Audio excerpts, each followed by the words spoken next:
তো গাইস আজকে দেখি সকালে মা দিদি এখানে লুচি করেছে, তো আজকে আমাকে সকাল সকালে যে লুচি আর এটা খেয়ে থাকতে হবে। তো গাইস তারপরে খাওয়া দাওয়া করে মাঠের দিকে এসে দেখি আজকে আকাশটা কত সুন্দর লাগছে।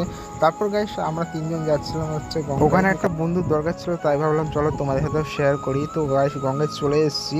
তো গাইস আজকে মানে আর কি পুজো ছিল, তার জন্য এই গঙ্গায় দেখলাম মোটামুটি ভালোই ভিড় রয়েছে। পুজো বলতে আজকে বিশ্বকর্মা পুজো, তো ভিডিওটা অনেকদিন পরে ছাড়লাম। তো গাইস তারপর এখান থেকে আর একটা ঘাট আছে সামনে, তো ওখানে যাচ্ছিলাম। তো গাইস এই ঘাটটাও তেমন একটা ভালো লাগলো না। আর গাইস এই সাইড দিয়ে একটা রাস্তা ছিল, আর এই রাস্তাটা পুরো ভেঙে গেছে বৃষ্টির জন্য, কারণ 3-4 দিন যা বৃষ্টি হয়েছে তার জন্য এই রাস্তাটা পুরো ভেঙে গেছে। তো গাইস তারপর ওখান থেকে আমরা চলে গাইস আসার সময় দেখি আজকে যেহেতু বিশ্বকর্মা পুজো, আর এখানে দেখি এরা সব ঠাকুর নিয়ে যাচ্ছে খুব আনন্দ করতে করতে। তো গাইস তারপর ওখান থেকে চলে আসি আমার একটা বিরিয়ানির দোকানে। তো গাইস এখান থেকে আমি 3 প্লেট বিরিয়ানি নিয়ে চলে আসি বাড়িতে।